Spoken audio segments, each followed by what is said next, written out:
ఓం శ్రీ మాత్రే నమః. జై దుర్గమ్మ తల్లి. దుర్గమ్మ తల్లి దయ వల్ల మనందరం కూడా చాలా సంతోషంగా ఉన్నామని కోరుకుంటున్నాను. ఈరోజు దుర్గమ్మ తల్లి మనకు అందించే సందేశం ఏమిటి అంటే కనుక, తల్లి మనసంతా కూడా భారంగా ఉంది కదమ్మా, అయితే వెంటనే కుంకుమను తాకు. ఇప్పుడే నువ్వు కోరిన 30 లక్షలు అనేవి నీకు అందేలా చూస్తానమ్మా అని చెప్పి ఏదో ఒక తెలియని సందేశాన్ని దుర్గమ్మ తల్లి మనకు అందించడానికి మన ముందుకు వచ్చింది. మరి దుర్గమ్మ తల్లి అందించాలి అనుకుంటున్న ఈ సందేశం వినే ముందు మొదటిగా ఎవరైతే దుర్గమ్మ తల్లి సందేశం మీద నమ్మకం ఉంటుందో, దుర్గమ్మ తల్లి అంటే గౌరవం ఉంటుందో వారందరూ వీడియోకి ఒక చిన్న లైక్ ఇవ్వండి. అంతేకాకుండా మరికొంతమంది దుర్గమ్మ తల్లి భక్తులకు వీడియోని షేర్ చేయండి. సబ్స్క్రైబ్ చేసుకోవడం మాత్రం అస్సలు మర్చిపోవద్దు. ఇక ఇప్పుడు ఆలస్యం చేయకుండా దుర్గమ్మ తల్లి సందేశం ఏమిటో తెలుసుకుందాం. తల్లి మనసంతా కూడా చాలా భారంగా బాధగా ఉంది కదా. ఎన్నోసార్లు నా దగ్గరికి వచ్చి నీ మనసులో బాధను తీర్చమని మనస్ఫూర్తిగా ఏడ్చిన రోజులు కూడా ఉన్నాయి. అయినా కూడా నీ మనసులో బాధ కానీ, భారం కానీ, ఆ కష్టం కానీ కొంచెం కూడా తీరడం లేదు దుర్గమ్మ తల్లి అని చెప్పి నా మీద నీకు కోపంగా ఉంది కదా తల్లి. అయితే నీ కోపం అనేది చాలా సహజమే. నా బిడ్డ నా మీద కోపపడినందుకు ఏమాత్రం కూడా నాకు కోపం మాత్రం రాదు. ఎందుకంటే తల్లిగా నీ యొక్క దిగులుని, బాధని, కష్టాన్ని నేను అర్థం చేసుకోగలను బిడ్డ. అయితే నీ మనసులో భారాన్ని మొత్తం కూడా ఈ క్షణాన్నే నేను తీసివేస్తాను. అదేవిధంగా నీకు ధనంతో చాలా అవసరం ఉంది కదా బిడ్డ. ఆ ధనం అనేది నీకు సర్దుబాటు అయ్యేలా చూస్తాను. అదేవిధంగా నీ మనసుకు నచ్చిన తోడు నీతో అన్యోన్యంగా ఉండేలా చూస్తాను బిడ్డ. జీవితంలో ఒక 10 విషయాలు అనేవి నువ్వు జాగ్రత్తగా కనుక అమలు చేసుకుంటే నీ జీవితంలో ఏ రోజు కూడా నీ మనసు కష్టపడదు. అదేవిధంగా నీ కంటి నుంచి కన్నీరు కూడా రాదు. అదేవిధంగా నీ పెదవుల నుంచి చిరునవ్వు మాత్రమే వస్తూ ఉంటుంది. నీ మనసు ప్రశాంతంగా ఉంటుంది. నీ శరీరం ఆరోగ్యంగా ఉంటుంది.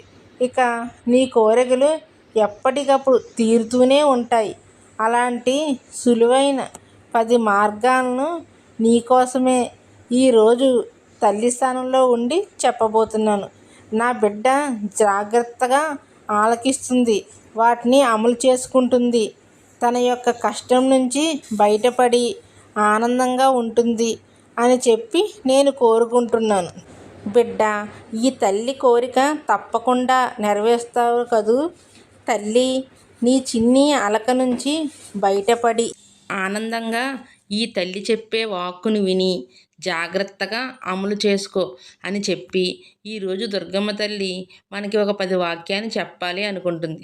అంతేకాకుండా ఈ 10 వాక్యాల ద్వారా మన జీవితం చక్కదిద్దుతుంది. మన జీవితాన్ని చక్కదిద్దే మార్గాన్ని మనకు వేశారు అని చెప్పి దుర్గమ్మ తల్లి మనకు తెలియపరుస్తున్నారు. అంటే చాలా ధైర్యంగా ఈ 10 మాటలను విందాము. అందులో మొదటిది, బిడ్డ ధనాన్ని సంపాదించడం అనేది ప్రతి మనిషి జీవితంలో ఒక కోరికగా ఉంటుంది.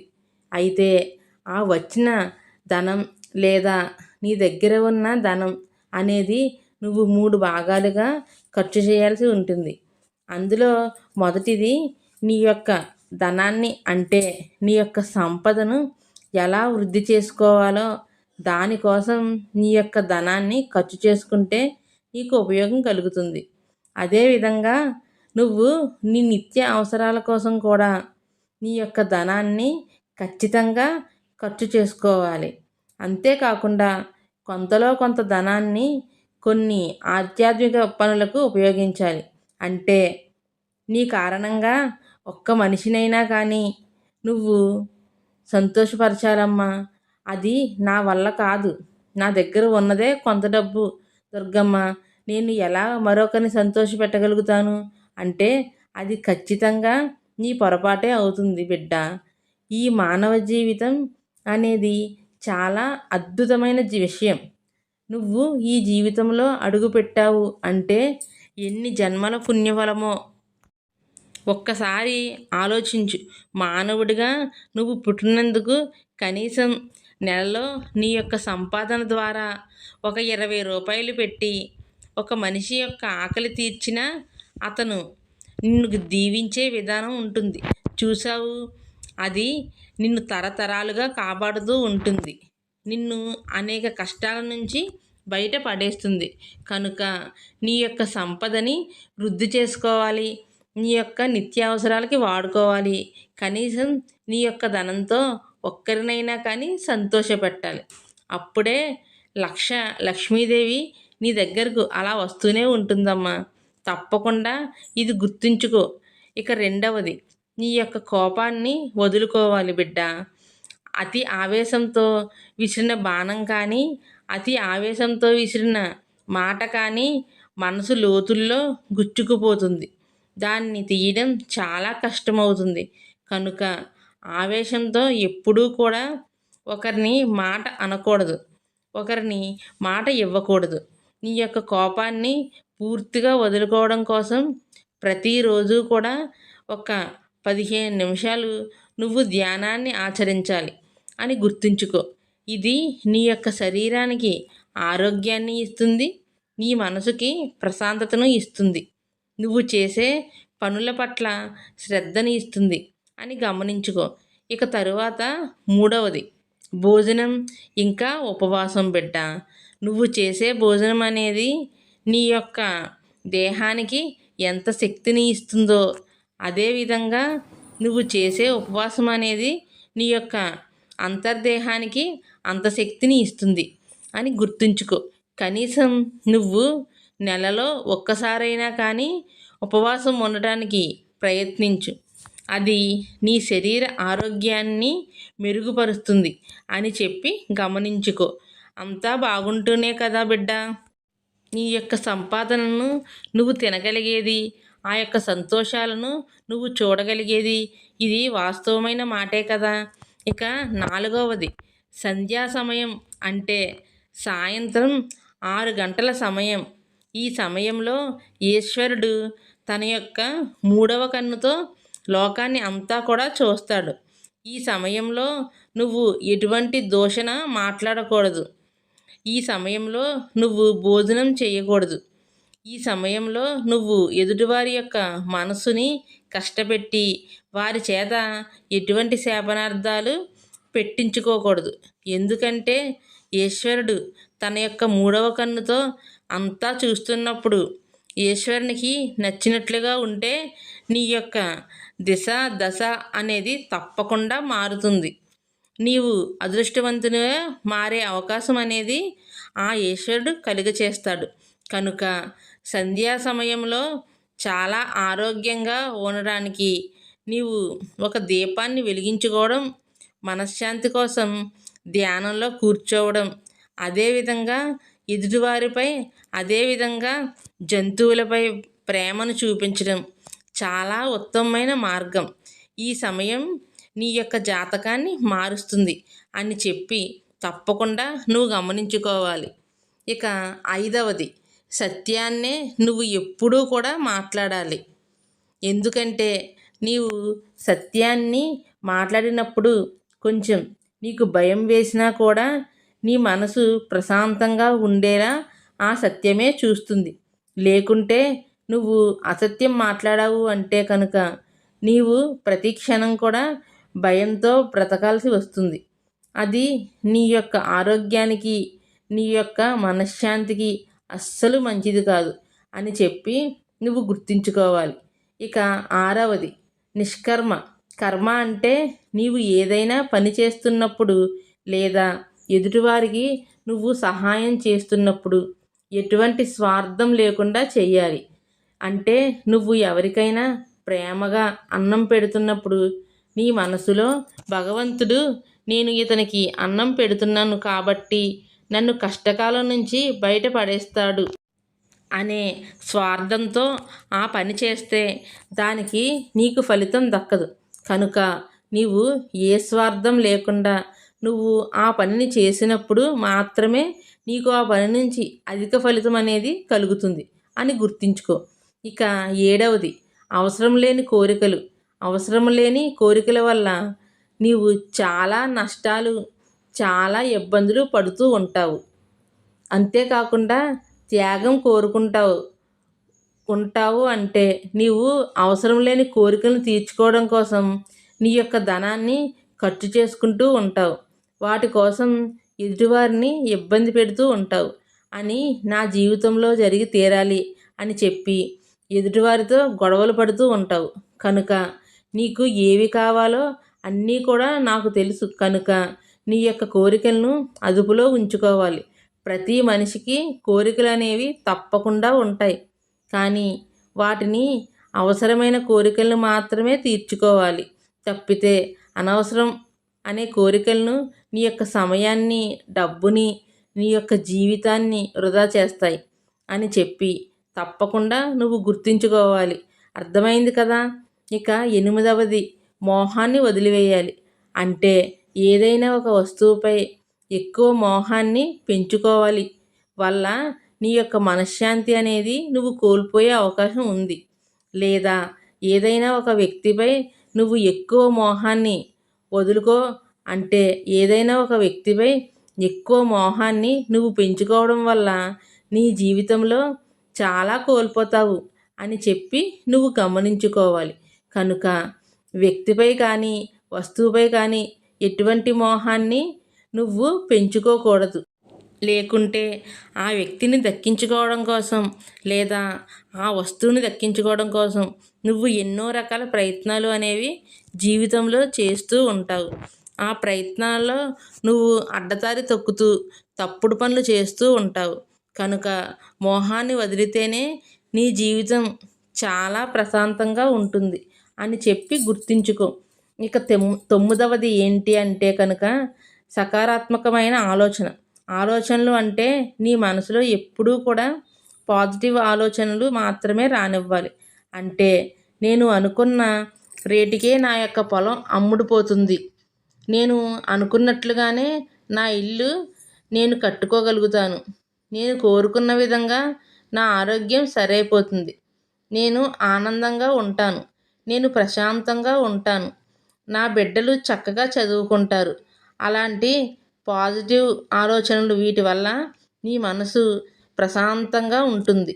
లేదా నరకాత్మకమైన ఆలోచనలు అంటే నెగిటివ్ ఆలోచనలు, నాకు ఏది జరగదు, నా బ్రతికి ఇంతే, నేను ఎప్పుడూ కూడా ఈ దరిద్రంలో ఇలా కొట్టుకుపోవాల్సిందే, భగవంతుడు నాకు ఇటువంటి రాతే రాశాడు కనుకే ఇన్ని కష్టాలు నేను పడుతూ ఉన్నాను. అటువంటి నెగిటివ్ ఆలోచనల వల్ల నీ మనసంతా కూడా అశాంతిగా అయిపోతూ ఉంటుంది. కనుక నెగిటివ్ ఆలోచనలు మానేసి ఎప్పుడూ కూడా నీ మనసు పాజిటివ్గానే ఆలోచించాలి. ఎందుకంటే జరిగేది ఎలాగైనా కూడా జరుగుతుంది. నీవు ఆలోచించడం వల్ల ఏది కూడా ఆపలేవు, ఏది కూడా నీవు అంతటా నీవు చేయలేవు. అలా జరిగిపోవాల్సిందే, అలా కావాల్సిందే. కనుక నీ ఆలోచనలు అనేవి ఏది ఎలాగైనా జరగనివ్వు, నేను మాత్రం సంతోషంగా ఉంటాను అనే సకారాత్మకమైన ఆలోచనలే నీ మనసులో ఎప్పుడూ కూడా వస్తూ ఉండాలి. అర్థమైంది కదా తల్లి? ఇక 10వది అంటే పరిపూర్ణమైన మానవుడిగా నువ్వు జీవించగలగాలి. అంటే ఈర్ష, ద్వేషం, కోపం, అహం, మోహం ఈ యొక్క 5 విషయాలను నువ్వు విడిచిపెట్టి పరిపూర్ణమైన మానవుడిగా జీవించినప్పుడు నీ జీవితంలో నువ్వు కోరుకున్నవి అన్నీ కూడా ఆటోమేటిక్గా నీ దగ్గరకు వచ్చేస్తూనే ఉంటాయి. భగవంతుడు నిన్ను ఎప్పుడూ కూడా ఆశీర్వదిస్తూనే ఉంటారు. అంతేవిధంగా నీవు ఎప్పుడూ కూడా నీ మనసుకు నచ్చిన విధంగానే నీ యొక్క కార్యాలు అనేవి జరుగుతూ ఉంటాయి.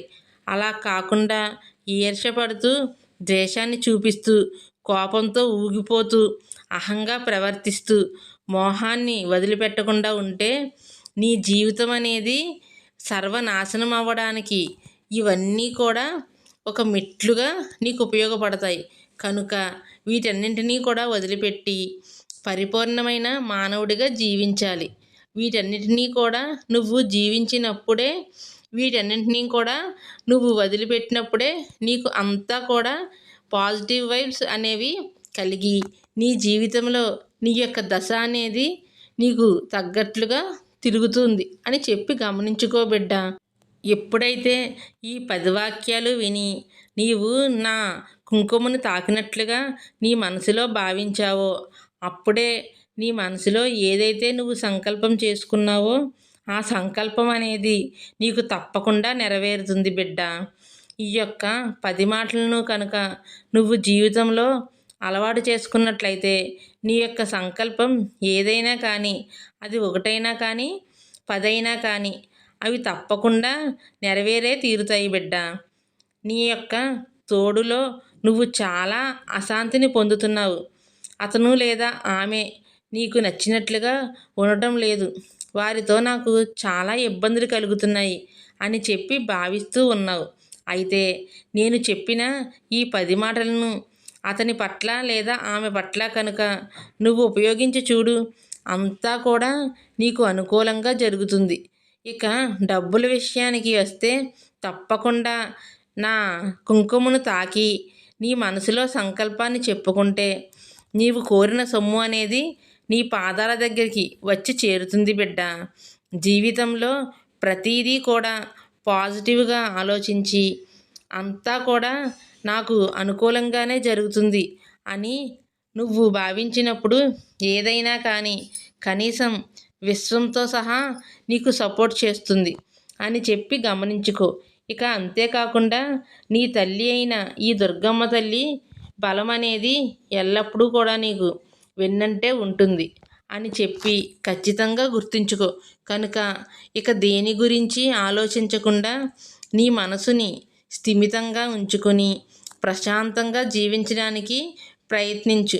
ఎందుకంటే ఈ జీవితమే నీకు శాశ్వతం కాదు అన్నప్పుడు అన్నీ తెలిసి కూడా లేనిపోయిన వాటి కోసం ఎక్కువగా ఆలోచిస్తూ నీ సమయాన్ని నీ యొక్క జీవితాన్ని వృధా చేసుకుంటున్నావు అని చెప్పి మరొక్కసారి నీకు గుర్తు చేస్తూ ఉన్నాను. ఆనందంగా ఆరోగ్యంగా జీవించడానికి నేను చెప్పిన ప్రతి వాక్కు కూడా నీకు ఉపయోగపడుతుంది అని చెప్పి గుర్తుంచుకో అని చెప్పి ఈరోజు దుర్గమ్మ తల్లి మనకి చాలా చక్కటి సందేశాన్ని అందించిందండి. మరి దుర్గమ్మ తల్లి అందించిన ఈ సందేశం మీ అందరికీ కూడా నచ్చింది అనుకుంటున్నాను. నచ్చింది అనిపిస్తే ఒక చిన్న లైక్ ఇవ్వండి ఫ్రెండ్స్. మొదటిసారి మన ఛానల్లోకి వచ్చినట్లయితే కనుక మన ఛానల్ని సబ్స్క్రైబ్ చేసుకుని సపోర్ట్ చేయండి. అంతేకాకుండా మీరు చేయవలసిన ఒక చిన్న హెల్ప్ ఏంటంటే మరికొంతమంది దుర్గమ్మ తల్లి భక్తులకు ఈ వీడియోని షేర్ చేయండి. ఎందుకంటే వారు కూడా అంటే కనీసం మీరు ఒక 5గురికి షేర్ చేసినా కానీ 5గురిలో ఒక్కరైనా తెలుసుకున్న వారి యొక్క మార్పు అనేది వారి యొక్క జీవితానికి చాలా అవసరం. కనుక దుర్గమ్మ తల్లి యొక్క ఆశీర్వచనాలు ఈ పుణ్యకార్యానికి మీకు తప్పకుండా అందుతాయి. కనుక తప్పకుండా వీడియోని అయితే షేర్ చేయడం మర్చిపోవద్దు. ఛానల్ని సబ్స్క్రైబ్ చేసుకోవడం కూడా మర్చిపోవద్దు. మరి రేపు మరొక మంచి సందేశంతో తప్పకుండా కలుసుకుందాం. అంతవరకు కూడా దుర్గమ్మ తల్లి ఆశీస్సులు మీపై ఉండాలి అని చెప్పి మనస్ఫూర్తిగా కోరుకుంటూ సర్వేజన సుఖినో భవంతు.